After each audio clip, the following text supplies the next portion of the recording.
Welcome to the round table. एक नई anime generation आ चुकी है और ये सच में दिमाग हिला गई है।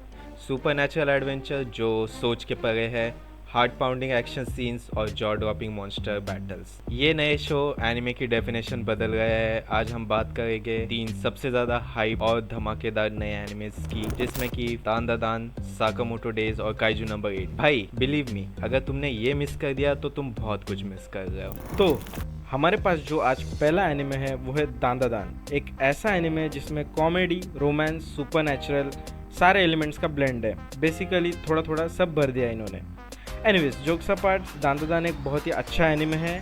बोल सकते हैं बेटर जेंजी एनिमे, जिसमें हमारे पास दिखाया गया है मेन लीड में 2 कैरेक्टर्स, मोमो एंड ओकारुन, जो कि हाई स्कूल स्टूडेंट्स हैं जिनका इंटरेस्ट है एलियंस और भूतों में। बेसिकली मोमो जो कि भूतों में बिलीव रखती है और ओकारुन जो कि एलियंस में बिलीव रखता है। यही ढूंढने में इनकी जर्नी शुरू हो जाती है।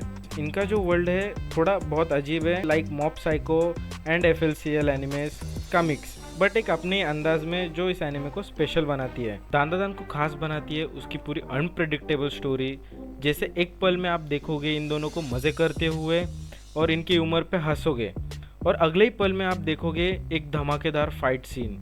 ये सब देख के आपको मज़ा आ जाएगा। मोमो एंड ओकारुन की जो केमिस्ट्री है वो भी बहुत अच्छी है। अगर आपको कुछ नया, अलग, थोड़ा अजीब एनिमे की तलाश है तो शायद दान आपकी अगली ऑब्सेशन बन सकती है।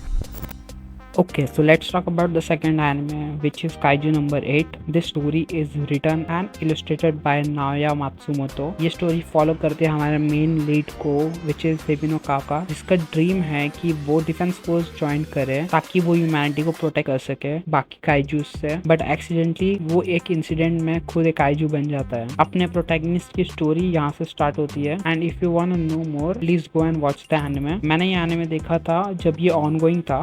Eight first it feels something fresh from the other anime because it gives a feeling of both One Punch Man and AOT anime, because this anime carries the world building similar to AOT. Like AOT के world में titans है, यहाँ kaiju beasts हैं, and the main lead gives the feeling of Saitama because both Hibino Kafka and Saitama defeats their enemies with single punch or without much of a effort. The similarity यहाँ पर ही नहीं रुकती। As in Attack on Titan, they want to use the powers of the founding titans, and here in Kaiju number 8 they want to extract the Kaiju's power and use it in a weapon so they can defeat the Kaijus. When I started watching this anime, इसका first episode typical shonen वाली feel दे रहा था, but till पूरा episode खत्म करने के बाद मुझे रियलाइज हुआ this show has really some heart to it. Its characters connect with each other. वो चीज किसी भी शो को स्पेशल बना सकती है। Mostly I don't like shows with repetitive plot, but I guess यहाँ पर वो saving grace was its comedy and characters. Kaiju number 8 की सबसे बेस्ट चीज जो है its emotional depth, जो ये अपने कैरेक्टर्स को देता है, whether it's Kafka and Meena का रिलेशन and उनका motivation to fight alongside each other. This anime will definitely suck you in its world and characters. So after hearing all this, आपको थोड़ा भी इंटरेस्ट आया हो तो go and check out this anime. Last anime जो action और comedy का perfect combo है, साकामोटो डेज। एक रिटायर्ड हिटमैन जो अब एक नॉर्मल फैमिली मैन की लाइफ जी रहा है, लेकिन जब पास्ट वापस आता है तो पूरी दुनिया को पता चल जाता है कि एक बार जो लेजेंड बन जाए वो कभी वीक नहीं होता। तो अब हम स्टोरी की बात करें तो साकामोटो एक टाइम का सबसे बड़ा हिटमैन था, लेकिन अब उसकी एक छोटी सी शॉप चलाता है, शादीशुदा है और एक सिंपल लाइफ जी रहा है। सब कुछ चल रहा होता है जब तक पुरानी दुश्मनी उसके पीसफुल लाइफ तोड़ने नहीं आती। फिर क्या, पावरफुल एक्शन शुरू हो जाता है। अब एनिमेशन की बात करें तो भाई स्मूथ है, फाइट सीन फास्ट पेस्ड है और हर एक पंच और मूव इम्पैक्टफुल फील होता है। हाँ, मांगा जैसे इंटेंसिटी शायद थोड़ी कम हो, बट ओवरऑल विजुअल काफ़ी सही है।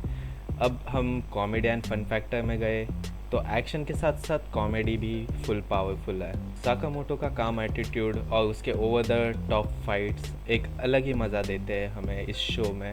एक तरफ सीरियस असैसिन वाइब तो दूसरी तरफ फुल ऑन हिलेरियस मोमेंट, जिसका कॉम्बो बहुत ही अच्छा है। Last and not the least verdict, अब तुम्हें ओपी प्रोटैगनिस्ट, मज़ेदार एक्शन और थोड़ी सी कॉमेडी पसंद है तो साकामोटो डेज बिल्कुल मिस मत करना। एकदम फन टू वॉच है। तुम्हें कैसा लगा कमेंट्स में बताओ, और अगर वीडियो पसंद आई तो लाइक शेयर एंड सब्सक्राइब ज़रूर करना। मिलते हैं नेक्स्ट वीडियो में, तब तक के लिए सायोनारा।